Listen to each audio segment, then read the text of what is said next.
وصفتنا النهاردة اقتصادية جدا، هتحداكي تقومي تجربيها بعد ما يخلص الفيديو على طول. النهاردة بقطعة فراخ صغيرة وحبة بطاطس وبصلاية واحدة وحبة من الطماطم وقرن من الفلفل هنعمل عظمة. هنعمل وصفة وفيرة جدا بحبة بطاطس واحدة بس وحبة طماطم واحدة بس. هنعمل وجبة كاملة متكاملة، مش محتاجين جنبيها أي حاجة خالص إلا حبة رز أو عيش أو كمان مكرونة، وهتكون وجبة ما شاء الله اقتصادية وفيرة جدا.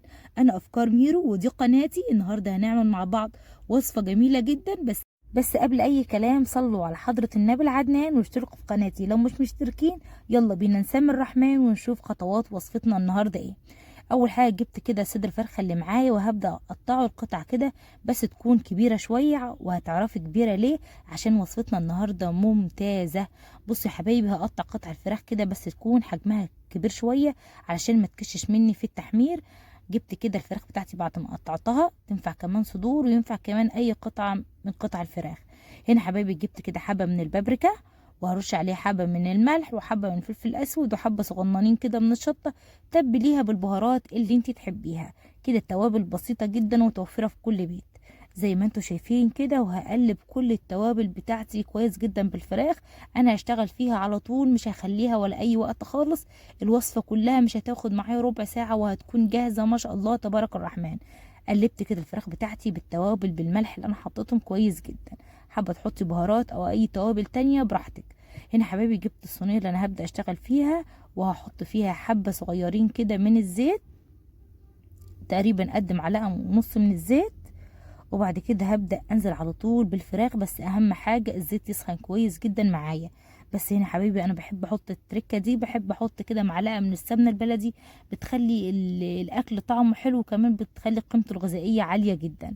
بصوا كده، هسيح كده السمنة بالزيت كويس جدا. اهم حاجة يسخنوا، ما ينفعش نحط الفراخ بتاعتنا ابدا ابدا والزيت او السمنة ما يكونوش سخنين خالص.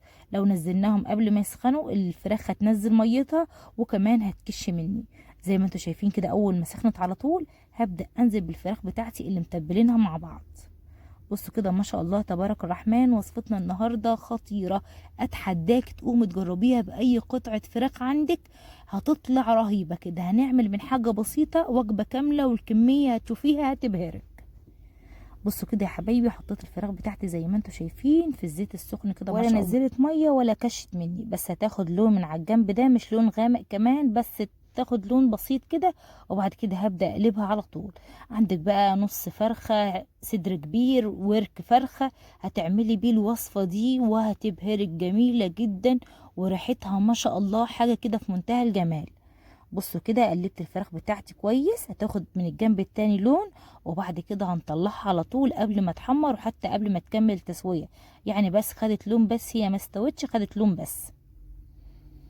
بصوا ما شاء الله. هنا بقى هجيب بقى ابدا اطلع الفراخ بتاعتي بعد ما خدت لون من الناحية التانية كده، واحنا مشغلين البوتاجاز على طول، ما خدتش معانا وقت ولا مجهود خالص.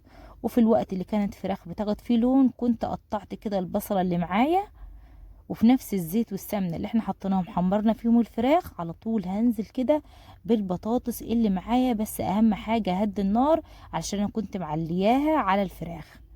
بعد ما هدينا النار كده، يلا بينا نجيب البصله بتاعتنا اللي احنا قطعناها مكعبات صغيره. زي ما انتوا شايفين كده يا حبيبي ما شاء الله. قطعي ممكن البصله باي شكل يعجبك، بس الشكل ده بيكون حلو جدا. الوصفه بتاعتنا النهارده هقلب كده البصله في الزيت والسمنه اللي احنا حطيناهم في تحمير الفراخ.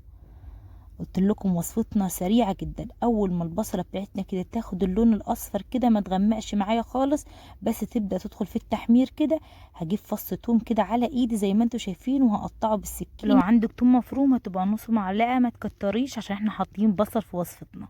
هنا زي ما انتوا شايفين بعد ما هقطع التوم وهقلب التوم كويس كده مع البصله لغايه ما اشم ريحه التوم كده وتظهر ريحته، تعرفنا على طول دخل في التسويه. اول ما قلبنا كده البصلة مع الثوم هتدينا طعم ممتاز، وهتكون خفيفة جدا ويكون طعمها مميز. بعد كده قلبنا البصلة مع الثوم هننزل على طول بقرن فلفل متقطع. انا هنا حطيت قرن فلفل اخضر صغير وحطيت نص قرن من الفلفل الحامي، وهقلب كده الفلفل مع البصل، والريحة كانت هنا جميلة جدا. وبعد ما شوحنا الفلفل هننزل على طول بالطماطمية، طماطمية واحدة بس احنا قطعناها كده مكعبات صغيرة، وهبدأ كده اقلبها بالبصل. هنا بقى الريحة فوق الممتازة، جميلة جدا جدا. هقلب كده الطماطم مع البصل مع الفلفل تقليبة كده، واسيب الطماطم تدبل معايا شوية وتنزل كل المية اللي فيها. زي ما انتوا شايفين كده، بعد ما قلبنا شوية حلوين هننزل هنا بتركة. لو الطماطم بتاعتك لونها غامق هتبقى خلاص تقدري تستغني عنها. الطماطم بتاعتي كان لونها فاتح، عشان كده حبيت كده اضيف معلقة واحدة بس من الصلصة عشان تديني اللون الجميل للوصفة بتاعتنا النهاردة. بصوا كده يا حبايبي، ما شاء الله. قلبت كده الطماطم بالصلصة بالخضار اللي معايا الجميل، وبعد كده على طول هنبدأ نتبل الخضار اللي معانا. هنا بقى توابلنا بسيطة ومتوفرة في كل بيت. هحط كده معلقة صغيرة من الملح، واحط كمان معلقة من البابريكا، واحط معلقة صغيرة من الفلفل الاسود، وحبة صغيرة من الشطة، ونص معلقة من الكزبرة، والتوابل اللي انت تحبيها. بس ما تكتريش من التوابل عشان ما تغيريش طعم الخضار.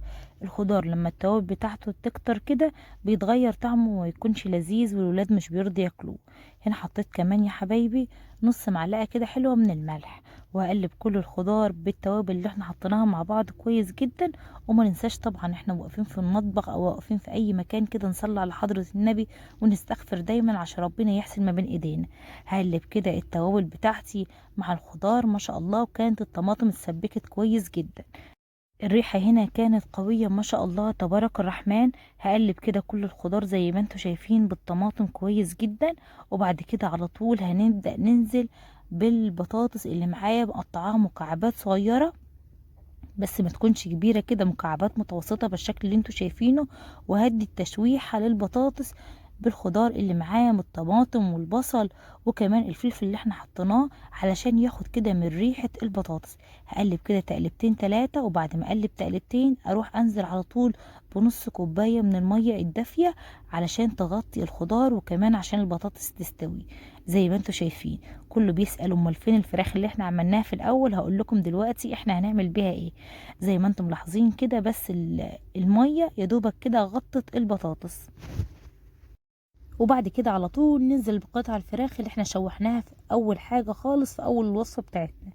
هنا بقى الفراخ هتكمل باقي التسوية، وكمان البطاطس بتاعتنا هتستوي، والتتبيلة بتاعتنا الرهيبة وريحة الخضار بالفراخ كانت جميلة جدا. هغطي كده الفراخ كويس جدا بالصلصة والطماطم كده اللي احنا عملناها مع بعض، والبطاطس ما شاء الله كده هتستوي والفراخ تستوي، وصفتنا هتكون جاهزة على طول على التقديم. بس في تريكة كده لازم تعرفيها في التقديم هتكون جميلة وكمان هتفرق جدا في الطعم. هغطي كده واسيبها بس 5 دقايق لغاية لما البطاطس تستوي وتطلع على طول جاهزة على التقديم. ما شاء الله كانت ريحتها تبارك الرحمن رهيبة. ريحة الفراخ بالخضار كانت جميلة جدا. وصفة ممتازة سهلة بسيطة سريعة جدا. ينفع تقدمي جنبها حبة مكرونة محمرين، حبة رز، حبة كمان لسان عصفور لو حابة. ممكن تاكليها كده بالعيش كخضار. بس انا هيك كده بحب احط التركة دي رشة سمسم بسيطة.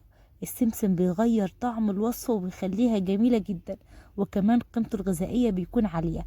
انا كان عندي رز بلسان العصفور وده كمان ممتاز جدا. جربوا الرز بلسان العصفور هتحبوه جدا. هنا حبايبي على طول هقدم جنبيه الرز بلسان العصفور كده، وكانت كده وصفة كاملة مش محتاجة اي حاجة خالص. لو مش حابة تاكليها جنب رز ممكن تاكليها بالعيش كخضار كده جميل جدا. سهلة وبسيطة سريعة وريحتها جميلة، هتجربيها مش هتبطلي الخضار اللذيذ بالفراخ ده. جميل وسهل وسريع. بصوا صحي جدا اقتصادي، ما خدش معانا ولا وقت ولا مجهود. بحبة خضار من كل نوع كده خضار، خدنا حبة واحدة بس عملنا وصفة ممتازة. السمسم كان شكله يبهر كده على الفراخ وكان شكله جميل جدا. يا رب الوصفة النهاردة تكون عجبتكم والفكرة كمان تكون عجبتكم. اهم حاجة ما تنسونيش باللايك والكومنت الحلو، عشان اللايك بيرفع القناة والكومنت بيرفع معنوياتي. اخر الكلام سلام.